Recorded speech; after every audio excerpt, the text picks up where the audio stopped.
It's Cheer. And this is Loathing. We're here to talk to you about movies. She loves everything. I hate everything. This should be fun. This is a morbidly beautiful podcast. Hello, once again, and welcome to Cheer and Loathing. It's been a hot minute. I'm Loathing. Over there is Cheer, Stephanie, and Casey. Hi! Respectively. Hi, yes. everyone. Somebody's excited to be back. So, Casey, have you missed me one of us. horribly? Has it just been just unbearable, the absence between us for so long? The right words are there, just not about the absence, just about being back, really. Okay. I have to tell you that every time you do your little 3, 2, 1 silence countdown, it takes every fiber of my being not to just talk and just chitty chat during that silence, because every time you're like, okay, this is what's going to happen. And I'm like, I know we've done a million episodes by now, but it's like, then it's just like being a little child, when you're like somewhere and your parents are like, you don't you act up, don't say a word, you better be good during this time. And then I just want to be terrible and disobey you. And I just want to let you know that. Well, but I don't. I keep my shit together. That speaks volumes about you. Just saying. No, I know. Never be trapped in a submarine with a big red button that says "Do not push." With you. I missed you. I missed our amazing banter, and I'm excited to be back. Well, that's good. I'm glad you're glad. Thanks. Thank you.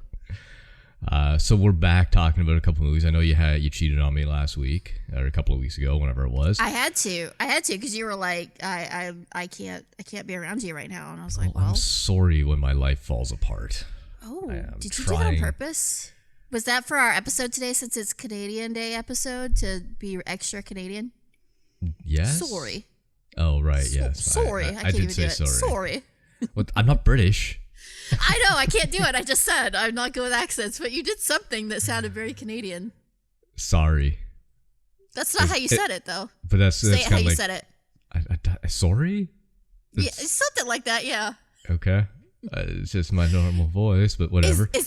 Is that one of those words that's like everyone has words where you can get away with like an American accent for so long, but there's certain words that you always have to say Canadian? I guess. Okay. I mean, if you've ever seen the memes of Canadians talking, there's always like, "Oh, hey, bud," with that stupid inflection. Mm-hmm. I don't like it. Yeah, it is a stupid inflection. It is. I'm not a big fan of that. Which great segue, Stephanie. We're going to be talking about Canadian horror films today. Because this was supposed to come out on July 1st, which is Canada Day, but they didn't. So, huzzah. That's okay. Now you get a whole month dedicated to Canada. Sure. Since you're very much like, it was a really egocentric thing. You're like, listen, I'm Canadian, and I really want to celebrate, even though we had a birthday too in America, but you're like, no, it's all about Canada. And so this is all about you and, your need to, stroke your ego. So the here I am, younger sibling always gets all the attention. That's how it works. Yeah. We're both like, we're not good kids, we're both problem children. Well, one more than the other. We're definitely we don't kill bigger people monsters, for wanting to have abortions. I'm just saying. No, you're better now. You're just you've got like a kind of nasty little history like we do. Oh yeah, of course you do. We just are obsessed with our nasty history and are like, let's just keep being shitty and never get past this and never grow up and never mature. Well, it's not a history if it continues forever. Well, it's like it goes for a while, and then we do something where we're like, okay, we're better now, we've matured, right? And then we get some progress, and then people freak out and they're like, oh my god, this is maturity, fuck this, and then we start acting like idiots again. Well, I mean that might be from the American perspective. From the rest of the world, you just look like little babies trying to get out of your cage. I don't know why, I'm insulting us and already saying that we're bad, and you're like, well, actually, the rest of the world thinks you're bad. I'm like, I literally just said that. But I mean, you're like trying to I'm not defending downplay the us. badness. You're like, I'm not. I killed a guy, should be manslaughter, and the rest of the world's like, you should get the death penalty. I'm not trying to downplay it. I'm saying sometimes I have hope that we are going to listen to our better angels, and then I get disappointed. Anyway, that's enough political talk for now. We should get back into horror. Yes. Horror. Movies. Horror. What? So as per usual, it's been a hot minute, but you pick a film that you haven't seen that meets our theme, and I pick a film that I haven't seen. So why don't we, since this is all about you, Casey, why don't we start with your pick? You can tell us what you picked and tell us a little bit about it, and then we can get into it. Sure. This is a movie that came out in 2016. You're out of practice. It's called The Void. No, it's like riding a bike. I never forget anything. 2016 horror film. On my initial watch now, I realized I had tried to watch this at least twice before, and I didn't remember any of it, so that bodes well. It is a semi or pseudo Lovecraftian style tale, and I say that because I think it's supposed to be, but I don't think it really delivers on a lot of the Lovecraftian stuff, but we'll get into that. The critical consensus on Rotten Tomatoes is The Void offers a nostalgic rush for fans of low-budget 80s horror and legitimate thrills for hardcore genre enthusiasts of all ages. Although, I mean, it's rated R, so how it can be all ages? Somebody's breaking rules. It currently stands with a 78% tomato meter score and 48 audience score as well. Yeah. Wait. Say that again. What was the what is the Rotten Tomatoes score again? Can you say that again? Like the tomato meter score? Like the critic score? 78. And what was the audience? Audience was 48. The audience is 48%? Yeah. Why? Why is that shocking? The fucking audience, oh God. Why is that shocking?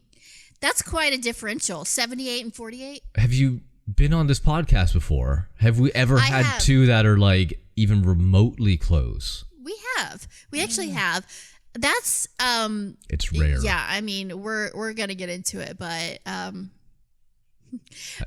wait till you get to the infinity pool one.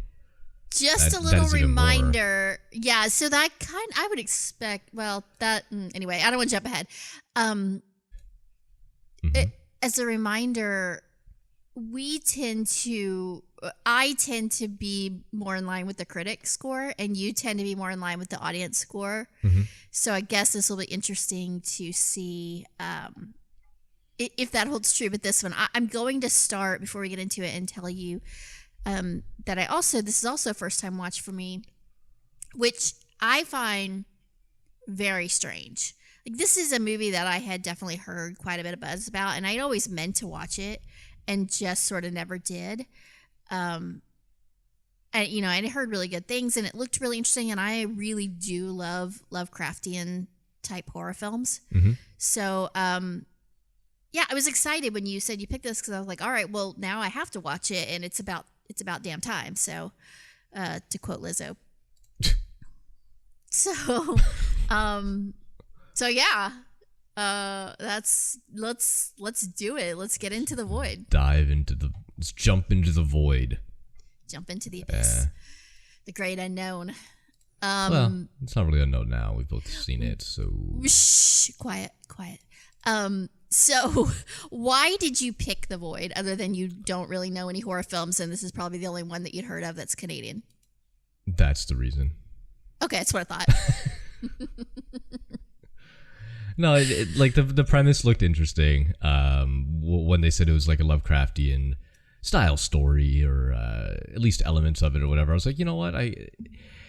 I can't recall a particularly good Lovecraftian style horror film. And I know we talked about that 50 Shades of Purple or whatever the fuck it was with Nick Cage. I was hoping for more, or something a little bit different. And I get, on a small budget, something of, like the old gods and the Eldritch gods and shit. It's kind of hard to pull off. So I kind of went in with tempered expectations. So yeah, like I said, I'd watched this movie or tried to watch this movie probably at least twice, maybe even 3 times before, and I got bored pretty early on. And this is a kind of movie that I think you have to be in the mood for, and I probably wasn't in the mood at the time. But this time, it kind of caught my attention a little bit more. I don't know why. I don't know what was different this time. I guess maybe the last few times, I thought maybe I expected more right off the get, in the first 20 minutes anyway. But it didn't really do that. But this time I was like, you know what? I'm a little more invested. So there's something to say about that, I suppose. I think that's some of what you said is kind of nutty, given what I wrote down in my notes was that I thought that it was sort of intense and brutal right from like the very first frame. And then I literally wrote down, I said, we're 30 minutes in and all hell is broken loose. Like, I felt like they wasted no time whatsoever having shit just go, absolutely insane. And usually 30 minutes into the film, you're still dealing with like exposition and characters and stage setting and stuff. And I was already incredibly tense and just freaked out at the 30-minute mark, to the point where I was like, I've got an hour left of this movie and I'm already like, I can just feel every muscle in my body completely tensed up at this point, because it's already so bananas and so insane. So I think it's an interesting commentary. I mean, I know you said that it was a little bit different this time, but to be like, yeah, it's kind of boring, and it took a while to get my interest, because I had the complete opposite reaction. I was like, I was surprised at how quickly they were like, all right, it's going to be balls to the wall and we're never going to stop. I thought it was just relentless. That's fair. Like I said, upon this watch, I was just kind of like, okay, I really don't remember why it didn't catch me the first couple of times. These were years ago. I tried watching this, and I don't know. Like I said, maybe it's just my mood. I just wasn't in it. I just wanted to watch something sparkly and shiny and with things exploding. Who knows? But this time, like you said, it caught me a little bit more. It wasn't perfect, but for a low budget, and I don't know what the budget would have been compared to, say, what was the one we watched? Probably one of our last episodes. Very similar with the police station. Malum, yeah. Very similar tone to that. Like it's in a single location for the most part. There's some craziness, there's some monsters and whatnot. But I feel like the effects in this were a lot better. And I feel like the monster designs were pretty solid. But it did kind of lose me with the Lovecraftian aspect with the monster design. It felt just more kind of like Silent Hill than Cthulhu. Which I just want a fucking movie where Cthulhu comes out of the fucking sea and eats the world. Man, is that so much to ask for? When I hear Lovecraftian, that's the only thing I fucking want out of the movie. Is that too much? I mean, I think, well, I don't want to derail too much. I mean, Lovecraftian is a big term. It's a big term, It's like psychological horror, it like encompasses so much that it isn't just one thing. So it's sort of, it says something, it tells you a little bit, but it doesn't tell you a whole lot. Because right. But I feel like who knows what that could be. This style of Lovecraftian has been done a lot. You can go back to The Thing and say it's very similar to like it's a Lovecraftian kind of story as well. It's funny because I wrote. Oh, so sorry. I was going to say I wrote down that this did give me Thing vibes. Absolutely, which is really. I think that's a really big compliment. Like if I say something reminds me of The Thing, then you've already scored some pretty big points with me. Yeah, I mean, it definitely has shades of The Thing in there. But like I said, I feel like it's been done a few times, and which is fine. Like, we've gone over this 1,000 times. There's only so much you can do with movies. But has there ever been a Cthulhu movie, an Old Gods, where Cabin in the Woods touched on it a little bit, I guess. But Underwater kind of does that. I think is it pretty good? A little bit, but I mean, that one also sort of like it just masks everything. It creates too much mystery. Like I just want straight up fucking Cthulhu. I don't want to be like, what is that? It's like, oh my God, there's Cthulhu. He's going to eat the world. Give me that. See, but I think that's only, the problem is that that's like your in shot, right? Because like if you start out with that, I mean, once Cthulhu is there, you're fucked. Like it's in game. Yeah, so you can't make much of a movie out of it. Like you got to build up the suspense and the tension and be like, oh God, Cthulhu's coming. That's going to be bad. And then he kind of comes in the last frame, and then it could be kind of like a Godzilla style movie where like he's just toying before he decides Cthulhu to devour the world. Toy and rampage the city like. And Godzilla isn't there really to destroy everything. Godzilla just happens to destroy things because, he's a giant big ass lizard, that like anytime he walks, he's like destroying shit. Yeah, but his goal isn't to be like end all humanity as it is with Cthulhu. This is really interesting. I'm glad that we're going down this little rabbit hole. This is fun. Sure, I don't know. Like I said, it just nerd talk. And there's a lot of video games out there based off of Lovecraftian stuff too. Like there's a whole franchise called like Call of Cthulhu or something along those lines. But I don't recall him ever making any appearances in those video games. It's always just like a town being turning into fish people essentially, or like covering up some sort of cult activity. And you know what it's like? It's like the Book of Revelations. And I'm not remotely religious, but obviously that's, if you're going to read the Bible, that's the best book. Just skip right to the end, right? Where the shit hits the fan. But it's like the coming of Revelations is the terrifying part, right? Because it's like there's this sign and there's sign and this terrible thing happens and this terrible thing happens, and then like once it's actually like in game, then it's like it's over. It's all done. It's all the anticipation of like, oh my God, like this is the fucking end of the world, and it gets drug out, and it's really terrifying and intense. And that's like same thing with Cthulhu. It's all the buildup of like shit's going really fucking wrong, and at first we're not quite sure why, but it just keeps getting worse and worse and worse. And once Cthulhu is there, then there's nowhere to go from there, because Cthulhu's like done with you guys. Game over. Nah, I still want to see it. Meh. Yeah, I mean, I hear you. Cthulhu's terrifying. I just want Cthulhu to come out, man. Like, come on. He's cool. Or any of the old gods or the eldritch gods from the Lovecraftian stories. Just come on. Give me something other than tentacles and, like, fish monsters.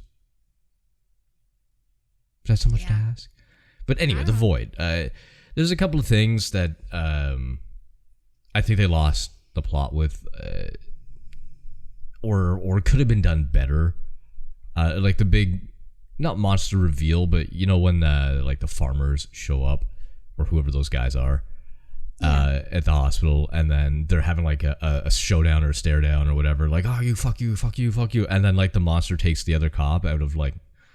It was just so like everybody was like, huh? Like there was no reaction to it. That shot could have been done so much better. Like you see it, and then next thing you just dragging him away. It's like, I feel like we missed something that could have been done a lot better, and nobody really reacted. Like, oh my God, Mitch, fuck you. No, fuck you, Ezekiel. Fuck you. Like that. It just went back to that. I'm like, what? Come on. That shot could have been like a scary reveal of the monster. And they just kind of was like, here's a tentacle around his face, and now he's gone. You know what I mean? See, I mean, I hear you. I guess one of the things that I thought the movie did really well, first of all, it felt for as kind of insane as what's happening is and unrealistic. It felt very realistic. Like I could feel the tension and the fear and the like kind of palpable just terror that was how I feel in that situation. Mm-hmm. And I think one of the things about this film is that I think the reason I had such a reaction to it is because there is so much happening all at the same time, right? It would be scary enough if they were just dealing with like creatures and stuff, but it's like they've got all this shit, and like this woman's pregnant and she's about to give birth and she's like in pain, and there's these creatures and there's all this shit that's going on. They don't know what's happening, and then there's these like the farmer guys who are really antagonistic and problematic in the beginning, and they're causing a lot of problems and being really scary. And then you've got the cult people outside that are stalking them. It's just like one thing after another, after another, after another. And it's all happening simultaneously. I feel like my heart was racing because it's so fucking overwhelming. And it's like there's no escape. There's no place is safe. Everywhere they turn, they've got some kind of threat. And I feel like the reactions are felt pretty true, because I feel like when so much happens, you sort of don't even know how to react. You almost become numb because there's stimulation overload and you're just in a state of constant panic, and things are coming at you a million miles an hour from every different direction. You're just sort of almost in a catatonic state of fear. So for me, I don't know. This movie, I will say, it kind of fucked me up. And I've said this before. I don't react that way to horror very much. I watch so much of it that I'm pretty desensitized. Mm-hmm. You know, there's stuff that I watch and I'm like, that was good, but I'm not really ever kind of scared or very tense. I was really tense through this movie. Like I was very on edge the whole time. And I found it very scary and effective. I don't know if it was just the mood I was in or what, but it really, I was like, this is, and like I said, I felt like it started from minute one and never stopped. Like there's no peace, there's no lull, there's no anything. It's just constant chaos. It was really stressful. I'm kind of stressed out talking about it right now. And that's a compliment. This is all good. Yeah, I did not get that at all. But you tend to half-ass watch everything. No, so I was watching it. I was watching it. I didn't fall asleep. I didn't look at my phone. I watched it. Okay. I just didn't get that. I don't know. I can't remember the last time I had that kind of vibe, I guess, from a movie. Usually, the only time I ever get like a slight tinge of anxiety or whatever is when I know a jump scare is coming, and then I psych myself up. I'm like, okay, something's gonna jump out here, and I'm gonna try not to react to it because I don't want to look like a little pussy. But yeah, that's the only time where it's like there's somebody slowly walking to a hallway and they open a closet. You know that's not gonna be the jump scare, but it's gonna come out at some point. That's really the only time I ever got, I would say. But like psychological tension doesn't really affect me too much. See, I'm the opposite because jump scares, most of the time I'm like more annoyed by them than anything. Yeah, they feel manipulative. I'm not like saying they're a good thing. I'm just saying they're the only thing that really, because I'm anticipating it, and the anticipation's always worse than the act, right? Like if you have to go get a blood work done, you're like, the needle's gonna suck, and then you're like, oh, that wasn't bad, you know, like that sort of mentality, I guess. I think that for me, it's whenever a film can make me, whenever I can put myself in the character's shoes and I can imagine the situation and I can imagine my own sort of tension and fear and stress, that's when a movie is really effective for me and being like very visceral and in making me care. I have to really care and be invested, and then I will get scared because I can imagine being in that situation, how terrifying that would be. And I feel like this film did a really good job of creating a sense of empathy and making me like feel what it would feel like to be in those characters' shoes. I thought the acting was really strong. Mm-hmm. I thought the fear felt very real and believable. The reactions to me, you get kind of a lot of different reactions, but I felt like they were all authentic feeling to the character. Mm-hmm. I don't know. I was 100% in it, and I was, I was unnerved by it. I was tense the whole time. Personally, I mean, I'm glad you got a feeling out of it. Good for you. Good for you. See, I have a hard time putting myself in character shoes like that. Like I can imagine myself in the situation, but I'm not a panicker. Like I'm not. Like my apartment building was on fire last week, and everybody's kind of sitting around crying and like holding each other. I'm just like, I hope my dog's okay. You know, like that's about the most level of panic I got throughout that entire ordeal.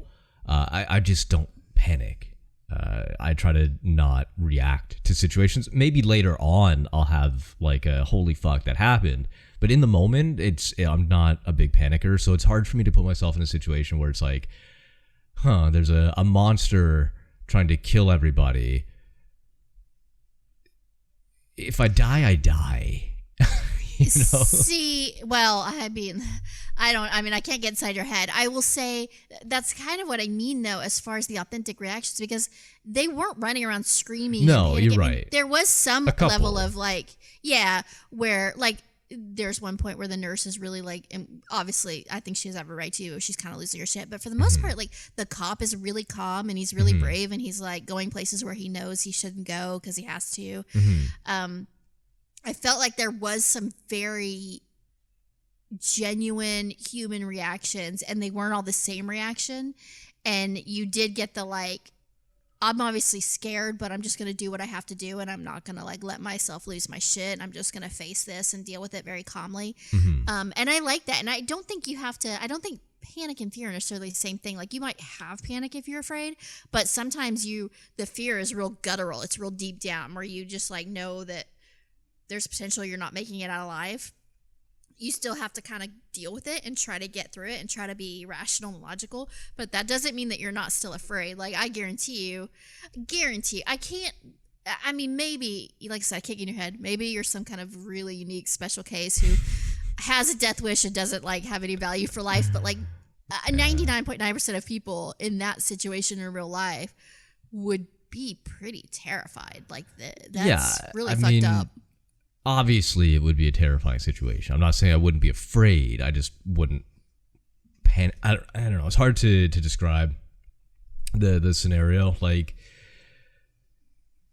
I don't know. Like, obviously, yes. If a tentacle monster bursted out of somebody's head, I would be like, holy fuck. That's scary. But because it's not just death. It's like, how are you going to die? Like, how horrifying is my death going to be? And that death was there's some real brutal deaths that were happening. And I think that like intensifies the fear, because I think there's one thing to be like, well, I might get shot or I might, I might get stabbed or something might happen, but then like to think that you're going to like transform into this like painfully and horrifically transform into some kind of other creature and not be yourself and be consumed by some otherworldly thing. That's a whole new level of suffering and fear and unknown that I think escalates that basic human like, I don't want to die kind of reaction. I don't know, being transformed into some sort of like tentacle You're monster like, I would think be it'd be kind of fun. Kind of cool. No, it would not be cool. No, it would not not be Resident cool. Evil, the T-virus just turned into like Wesker with like fucking 15 tentacles and a big shoulder with an eyeball in it. That sounds pretty cool. It's not cool. It's like why zombies are so fucked up. And granted, that feels very like passe now because we've seen it so much.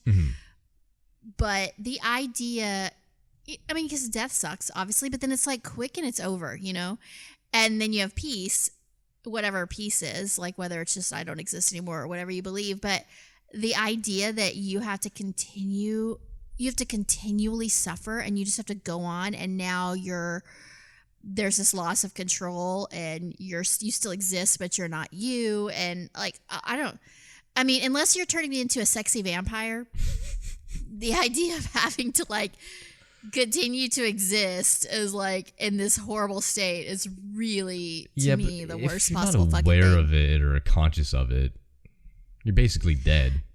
But I feel like I don't feel like zombies. Is a level of awareness. I don't know if zombies have a level of awareness. Anyway, these aren't real things, so it's not like we can really. You don't know. Well, I mean, we haven't experienced them yet, but the way the world is going, who knows?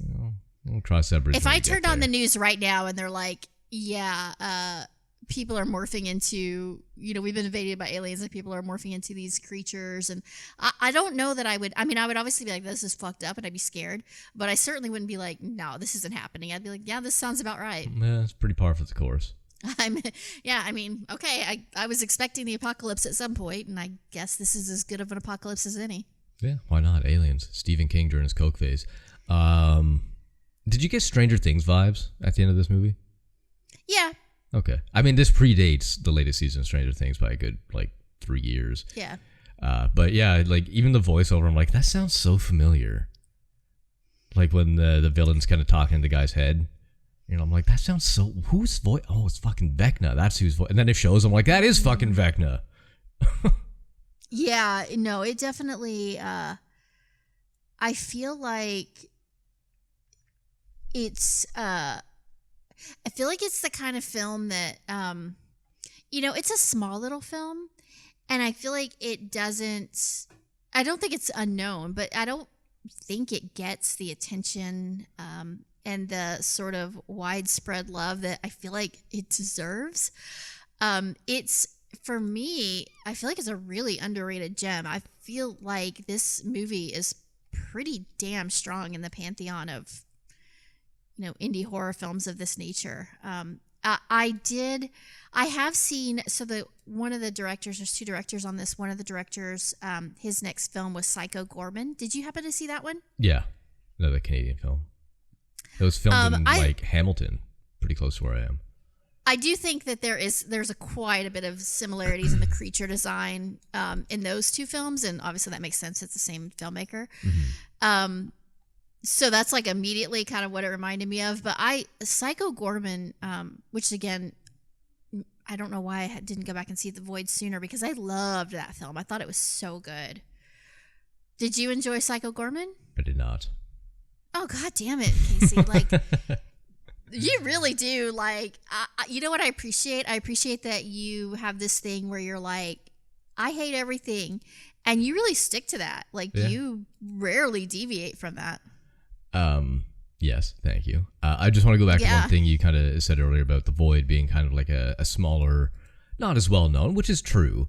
But I don't know if this I could tell you were looking up stuff on the internet because I could hear you clicking, and I was like, he's doing on-air researching. I wanted to compare the review amount from this film to our next. Okay. This one has 5,000 plus ratings on the audience score, which is a lot, The Void. The next one has only 250. Okay. So at least 5,000 plus people have seen this movie. I mean, like I said, I don't think it's... I certainly don't think... I mean, I definitely heard quite a bit of buzz about it. So I don't think it's one of those, nobody's ever fucking seen it or heard of it. And I do think it made some noise. I just feel like if you sat down and said, all right, name some of the, best 10 movies in the past, 10, 20 years. I don't know. I think people would forget about this, or I don't know that it's something that people are constantly if you ask about,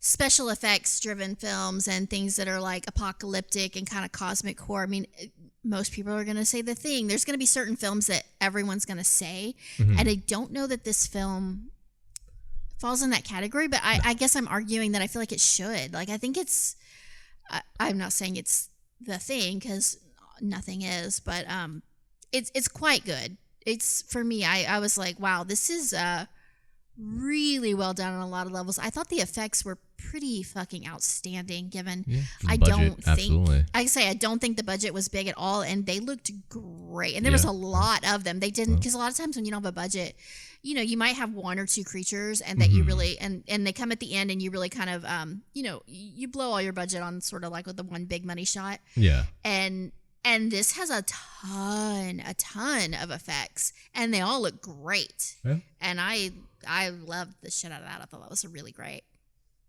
These guys know what they're doing. I think they are this is what they do besides making films. I think they do effects for other films. So they're definitely incredibly skilled and know how to make shit look good. Yeah, I mean, I can't argue with that. The effects are really, really well done. Yeah, I don't know. I didn't hate it. You liked it. So I guess it's a win. I mean, hey, that's good, because this is, when you said 40%, that's why I was like, well, what? Because this is, and I get, this bites me in the ass all the time when I watch a film and I think, okay, surely almost everyone is going to agree that this is a good film and entertaining and has value and all that stuff. And I felt that way about The Void. I was like, well, even Casey's going to like this, like this is just, it's very hard to not like this. And then we kind of started out and I was like, Jesus Christ, like 48%, that's way too low. And then it sounds like Casey's not going to like this. Like, what the hell is happening? So I'm glad. I don't think you love it as much as you should. I don't even know if you're capable of great love, but yeah, I feel like I'm glad you don't hate it. I'm glad you're at least like,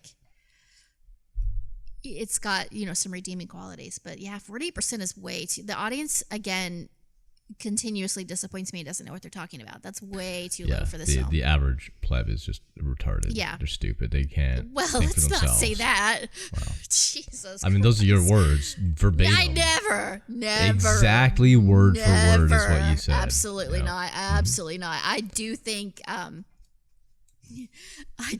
They are wrong a lot and make a lot of bonehead decisions and don't have great opinions. But I never said what you just said.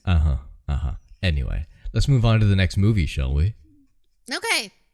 It's yours. We shall. You do it. It is mine. Okay. So I chose Infinity Pool. 2023 science fiction horror film written and directed by Brandon Cronenberg, starring Alexander Skarsgård, Mia Goth, and Cleopatra Coleman. The film follows a struggling writer and his wife on vacation who, after an accident, discover the country's dark culture. Cronenberg started developing the project in 2019, with production later being pushed back to 2021. It was filmed primarily in Croatia. It premiered at the Sundance Film Festival in 2023, and then was released theatrically in Canada first, right after that. It received mostly positive reviews from critics. I didn't look up the Rotten Tomatoes score, so you're going to have to do that on the fly. We will. It's already up. If you already did. But most of the critics praised the atmosphere, the performances, and Cronenberg's direction. Some, however, criticized its plot and storyline. So that's what I have for you. And before you get to Rotten Tomatoes score, the only thing I will say is this is another film that I was very excited when you said, okay, we're going to do Canadian horror. And I immediately knew, and you were like, I knew you were going to pick this one too. I'm shocked I hadn't seen this before now. Like, this was definitely on my radar, something that I was like, I'm a big, Cronenberg fan, both of them. And was very excited to see this film. Again, just didn't get around to it and was very happy to do that. But it's quite surprising to me that this was a first-time watch for me. So now you talked about the polarizing Rotten Tomatoes score, so let's hear what that is. Yes. So the critic score is 87%. Mm-hmm. The audience score is 51. Yeah, you need to have like a 3-hour-long shower to be like, oh my God, normal people are watching movies and they don't like my movies. Oh my God, I need to scrub it all off. Normal people are gross. It's just they don't know what they're talking about. And it's not my fault. It's sad and it's unfortunate. And I sort of feel sorry for them. They just don't get movies. Mm-hmm. And they're allowed to watch them. I'm not saying But they're not allowed to have an opinion. I see. Well, they can have an opinion. All right, don't think we need to take it seriously. Sieg Heil, okay, enough already. Yikes. Look, everybody has, plenty of people have opinions that are very fundamentally flawed. You don't have to listen to them or agree with them. You just are like, okay, yeah, I know you think that, but you've proven that you don't have the intellectual basis to warrant a lot of credibility. I feel like you're talking about something a little more serious and human rightsy than a movie. Well, I'm just saying I'm using it as what if Trump came out and was like, Infinity Pool is the best movie ever made? Well, that still wouldn't make you'd be like, that man has a good taste in movies. No, no, because he's proven that. What if he has like a secret Rotten Tomatoes account where he just like agrees with every score you've ever given? You guys have, if you were to match up your favorite movies, which your list would be literally like bigger than the Bible, his match word for word every single movie. You can be right about some things and wrong about everything else. Like, just because. Like, there are film critics who I think are right about a lot of movies who are terrible, horrific people that I would never want to socialize with or associate with in real life. Okay. But they know movies. Critics. You know who she's yeah, talking about. they all know, and they're all very like upset. They're like, shaking in their boots that I don't want to be friends with them. Anyway, I mean, no spoiler. Look, the difference between The Void and Infinity Pool, I think audiences are wrong on both accounts, but The Void, I think, the Infinity Pool, I think, is a polarizing film. And when I watch it, I think, yeah, I get why this is either going to work for you or it's not. It's not for everyone, and it's certainly not trying to be. The Void is one of those films where I'm like, no, I mean, this is just an objectively good movie. And even if it's not your cup of tea, you arguing that it's a poorly made film or not, doesn't do what it sets out to do, just feels like you don't kind of understand the language of cinema. Infinity Pool, I think you could objectively argue why it works and why it doesn't work just as accurately and intellectually honest. It's just a different type of film. It's a lot more experimental and controversial and weird, and that's obviously not for everyone. And I expected you to hate it. Do you want to? So I haven't seen this often, if ever, on Rotten Tomatoes before. I don't check Rotten Tomatoes other than for this podcast, but there, you know how it has a critical consensus and they give you like a brief blurb. There's one on this one that says audience consensus. Okay. Well, it says audience let's says, hear but it says Infinity Pool is definitely a wild time, but when it's trying to be scary or provocative, it's often just plain confusing. See, I don't think that that's unfair for Infinity Pool. See, I'm not totally against people having difference of opinion. I think that that's a credible assessment for Infinity Pool. Yeah, I mean, not for The Void, but this is one of those movies where I honestly had no fucking clue what it was about. I had heard about it, obviously, but I didn't look anything up about it. I'm not a big Cronenberg fan. He does a lot of like body horror stuff, and I'm not big on that. Or at least like legacy-wise, the name has connotations to that. So it's just like, it's never really interested me. I don't really care for that sort of stuff. Crazy, obviously. Yeah, so I went into it like, no fucking clue. No idea. And did I expect what I watched to be what I watched? No, not really. I thought the movie kind of suffered from a little bit of what I like to call the sinister effect, where it has a good or a very good or even great portion and then very rapidly falls the fuck apart.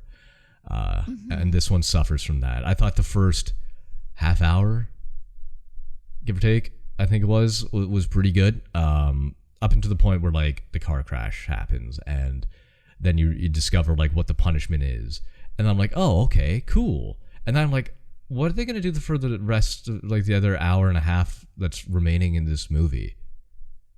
And then they did whatever the fuck they did. I'm like, if they had it just like kept it simple, if it was just a nice, simple story, you can add some like wacky and wild elements or whatever. But after the first instant, I don't want to spoil too much because it's fairly new still.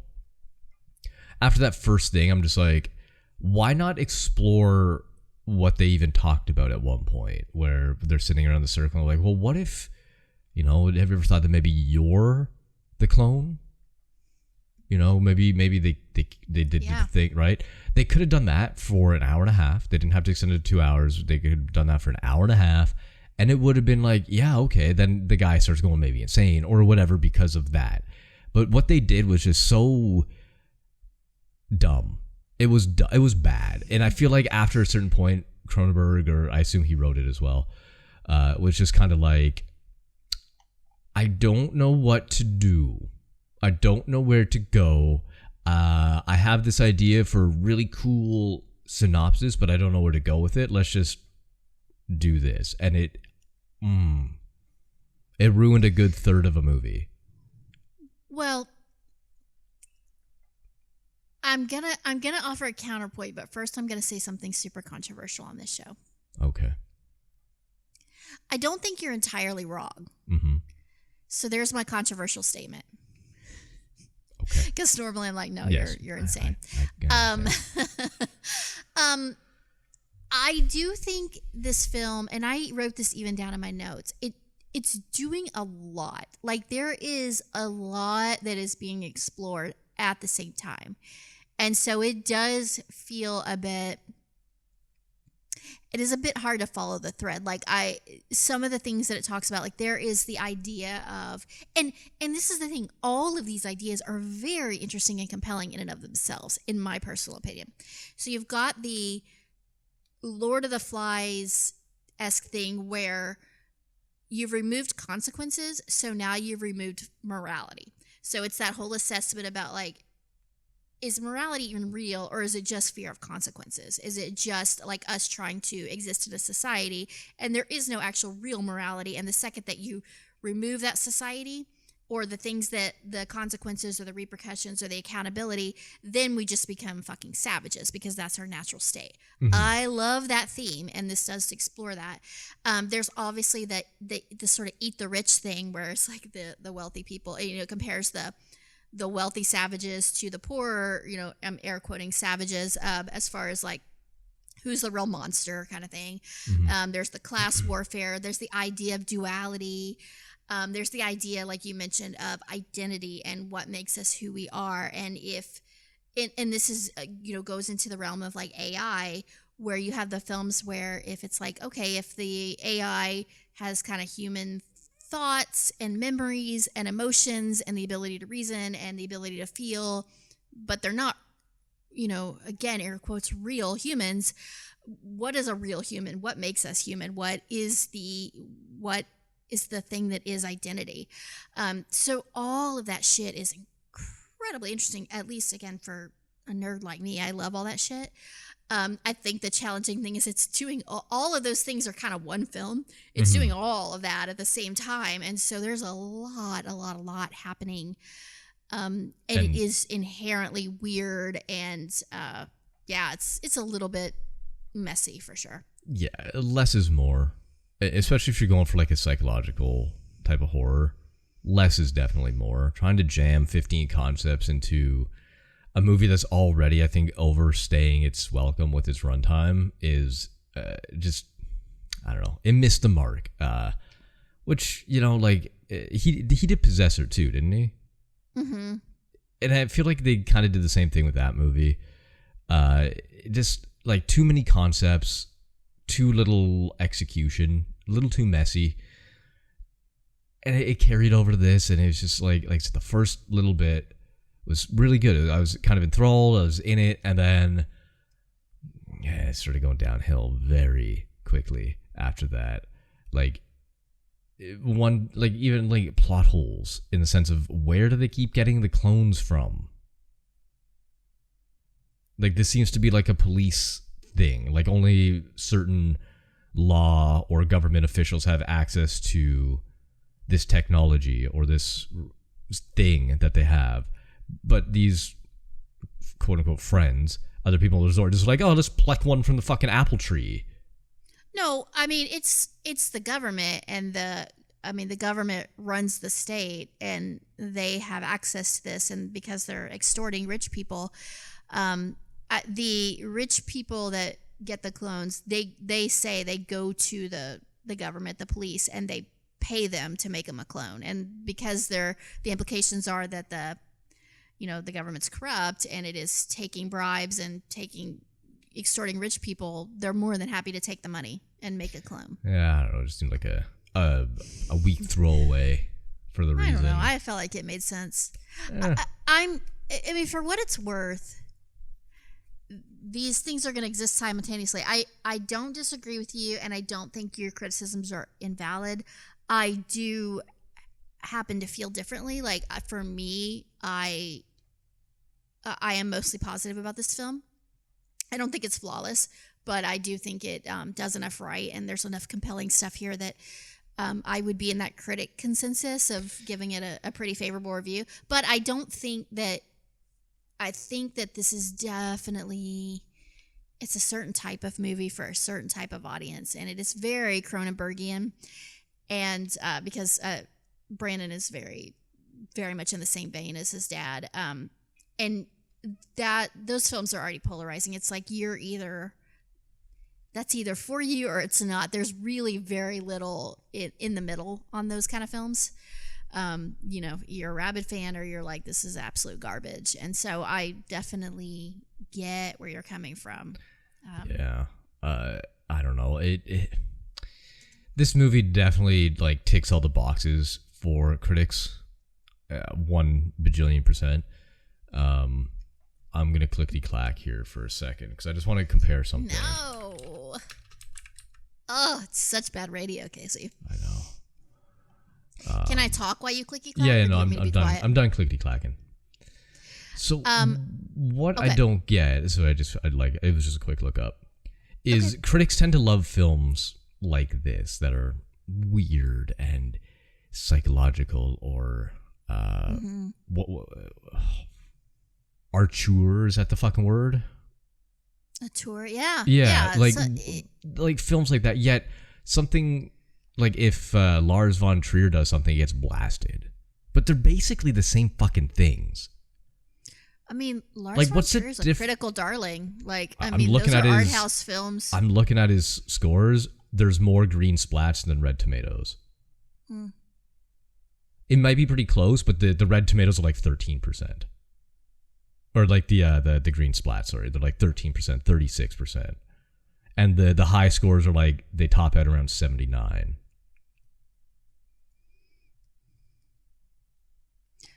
I mean, I don't know. I consider them, I mean, they're obviously very different, but also in the same vein as far as like boundary pushing, original, like a very unique voice, a very distinct voice, which is what I think, I think that's what you're getting at is the critics gravitate towards.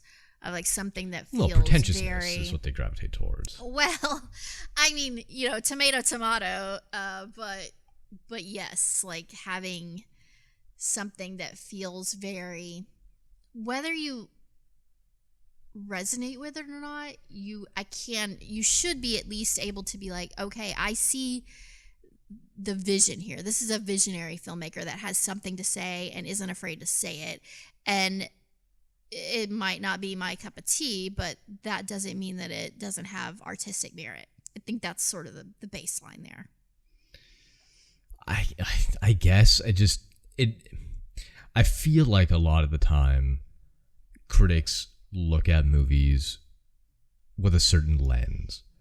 And they don't enjoy movies like the average audience does. The average audience wants to be entertained, and the critics want to feel like they're looking at the Mona Lisa or something like that.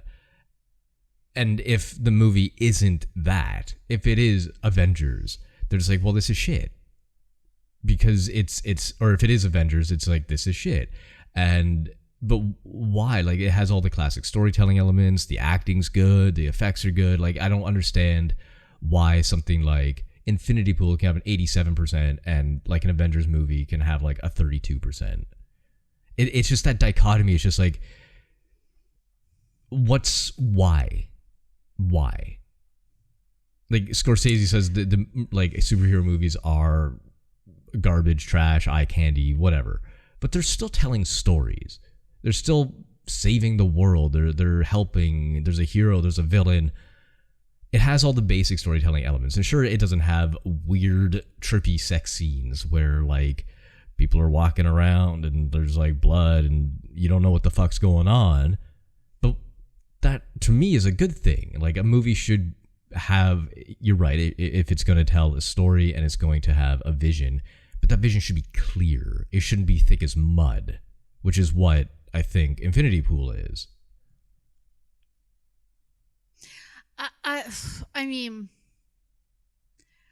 at the risk of taking us down a rabbit hole, I think that your summation was very, what's the word I'm looking for? Like it's dumb. really, it's stereotypical. That's not really the word I was looking for. Where you're just being like, oh, critics only like high art and they can't ever possibly enjoy it. I mean, I'm a critic and I fucking love movies and I'm not saying to they be entertained can't by enjoy movies. it. I'm not saying they can't enjoy it. I'm sure they do enjoy it, but then they turn around and will be like, it's not a good movie. I mean, there are plenty of mainstream movies that are, resonate with audiences, that make money, that critics rate favorably. I mean, I think it's a misnomer to be like, oh, if a movie is popular, then critics are just going to hate it just because it's popular.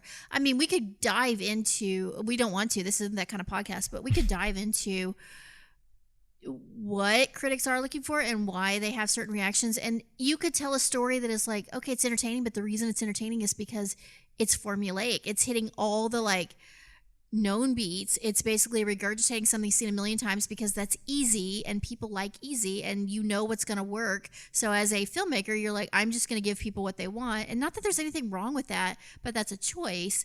And critics might be looking for something that's like, okay, did you do anything new here? Was there originality? Was there thoughtfulness? Was there creativity? And if they see something that they're just like, yeah, this is really formulaic, they're likely to be like, it's a very average, uninspired film. That doesn't mean you might not have fun with it. You might have a lot of fun with it, but from a critical standpoint, it's not, it's definitely not like doing anything special. And not all critics review the same way. So to say like, well, critics do X, Y, and Z, that's a big generalization. But if you're going to generalize, that's how I would say, that's why I would say that phenomenon happens where you get a film that you're like, no, it told a great story. It did everything right. It's like, yeah, but was it just like a fill in the blank template? In which case, like, all movies are fill in the blank templates. No, that's absolutely not true. Infinity Pool is definitely not a fill in the blank template. It would have been if it didn't try to do 15 million different things. Well, to say it would have been if it didn't do the thing that it did to make it not that is but the thing that it did made it bad. In your opinion. And yeah, you know what? Well, my don't say opinion, it everyone's opinion.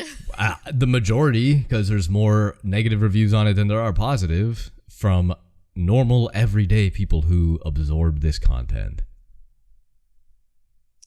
I mean, I don't think Brandon Cronenberg has a whole lot of interest in what normal, everyday people's expectation of consuming content is. I think he's got a real distinct voice and he wants to express that in his artistic way. And, if you are somebody who appreciates that, then you're like, this is fucking gold. If you're not, then you're not in the audience. I mean, honestly, but isn't that the definition of pretension? No, it's the definition of like authenticity and individuality. People often misconstrue being weird with being creative. That's not necessarily true. It's not, weird isn't necessarily creative, but I think it's very dismissive just be like, oh, it's weird, so therefore it's not artistic. It's like, it's a weird in that it's like, yes, it's unique and it's disorienting and it's not like stuff you've normally seen, but that doesn't make it not artistically. It made it feel very, I had the word and you kept talking. Sorry. Oh, God. Forced. It felt very forced. That's the word that you were like, that's the word I blanked on. Yes. Let go of. Yes.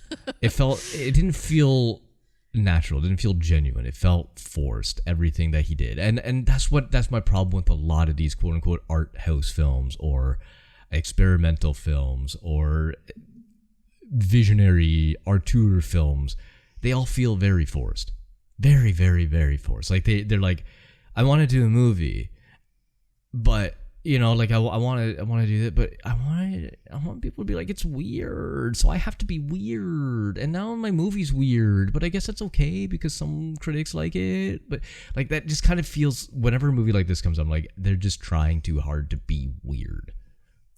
See, obviously I disagree, and it's funny that you say that because I have the exact same perspective for most of the mainstream, universally appealing films, is that they are forced into the like, let's check the boxes of what people like, and let's not be let's not deviate from that in any way, because we just want butts in the seat and we want to make money, and that's all we care about. And it's not about artistic vision, it's about like, what's the formula? That's fine. That's forced. I mean, how is that okay? Sure, but like somebody being creative isn't. Like checking you're checking two different boxes on a different piece of paper. That's all. You're just checking different boxes. This movie checks boxes. Infinity Pool checks boxes. Just because they're not mainstream boxes, they're not. They're still boxes. A movie that didn't check boxes was like Skinamarink. That movie didn't check any boxes. And that's fine. I didn't like it, but it didn't check any boxes. I can admit that. This checked boxes. This went, okay, weird trippy sex scene. Weird like body stuff. Weird home invasion. Weird this. Weird that. Weird check. On purpose. It didn't naturally come to that. That was, so it felt like when he sat down to write this, he's like, "What? Here's the checkbox of weird shit. Check. Okay, we got the check. There's a check. Yeah, we got all the checks. Just different check boxes for a different audience."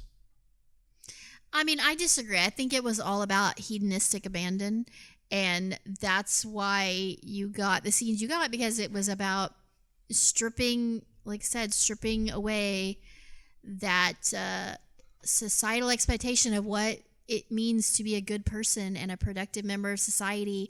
And you can just be, because you've got money, you can honestly just let your inner animal completely come through. You don't have to follow any rules. And it's obviously a commentary on the way that our wealthy, especially in America, the way they do get away with everything and anything because they have money, and so they don't have to follow the same rules and they don't have to be held to the same standards.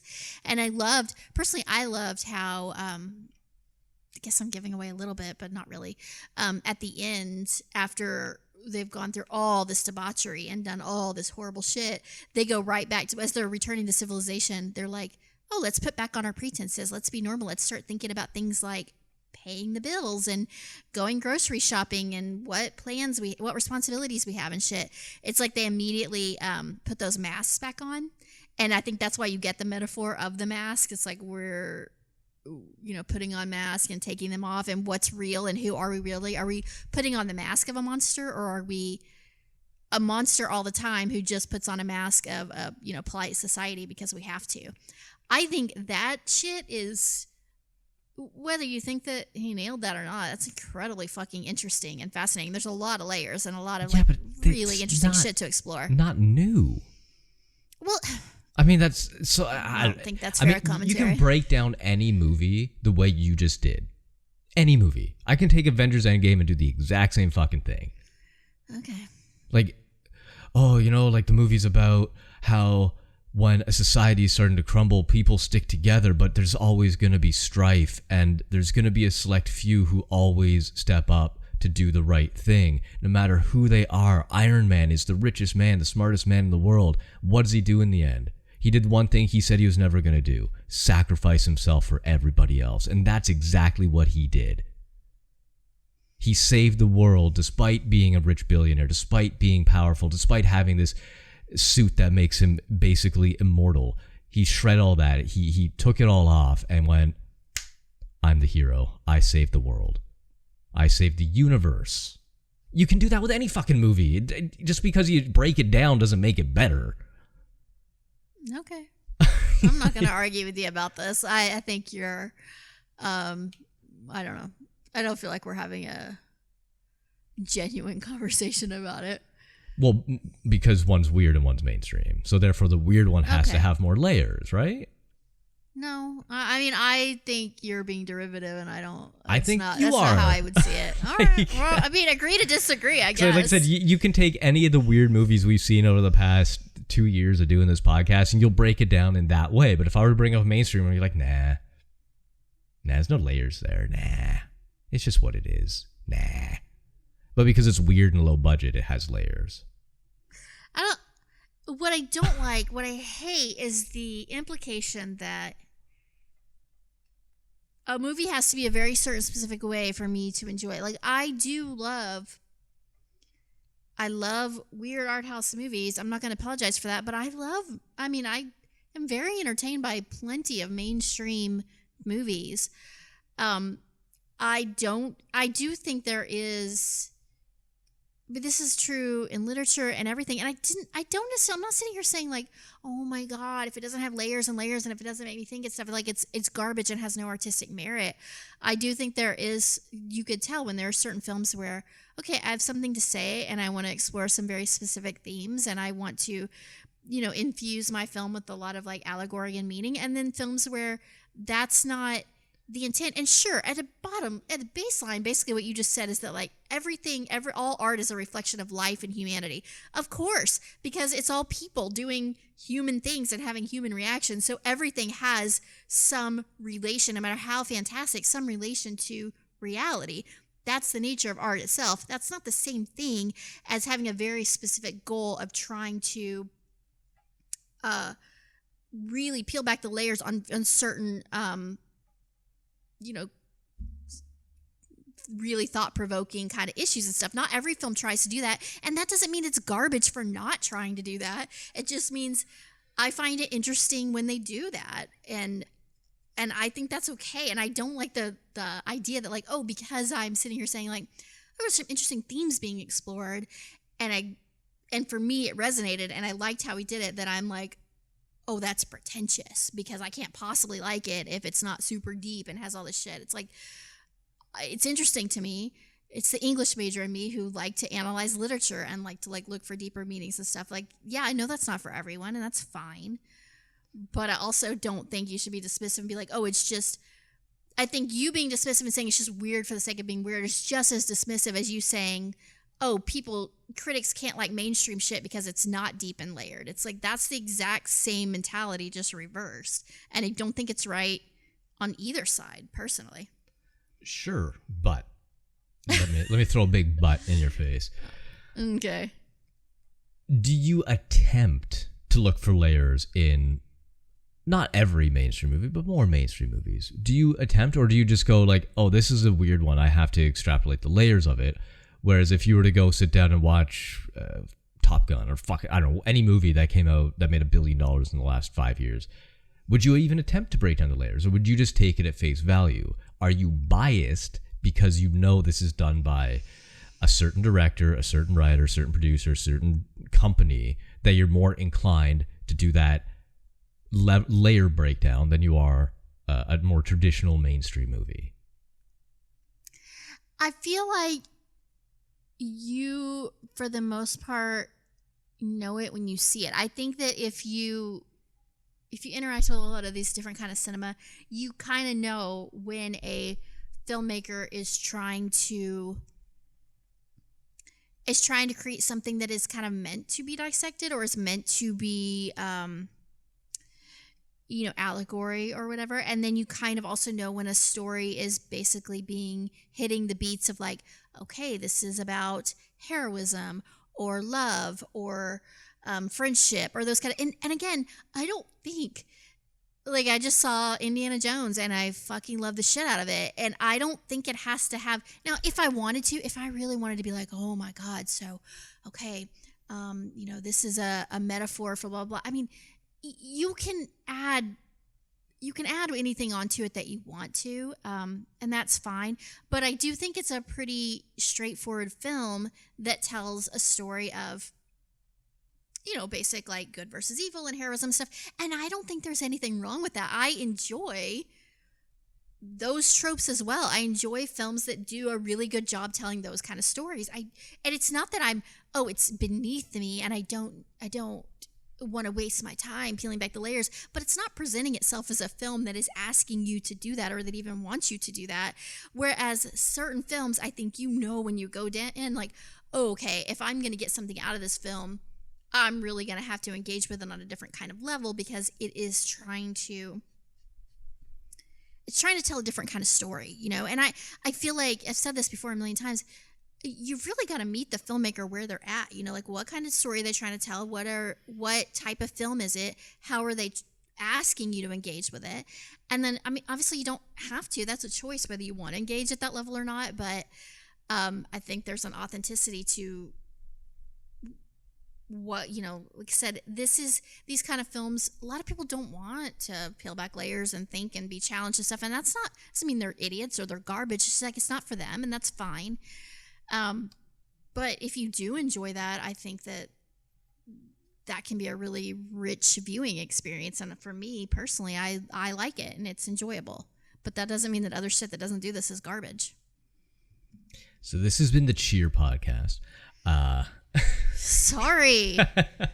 I told you I didn't want to go down this rabbit hole, but then you went down the rabbit hole. Well, because you kept prodding, and I need to defend myself a little bit because you keep implying that, you can't appreciate mainstream stuff because it's not layered, or you just refuse to engage with it at that level, and that's garbage. You heard it here first. Stephanie does not appreciate good movies.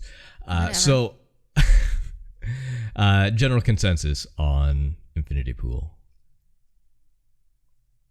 I liked it. It was. I mean, I think it's flawed, and I think it's some of the criticism is valid, but I enjoyed the experience. I don't think it's one of those films that I'm like I want to return to a lot, if ever. Really, honestly, it was like kind of a one and done experience for me.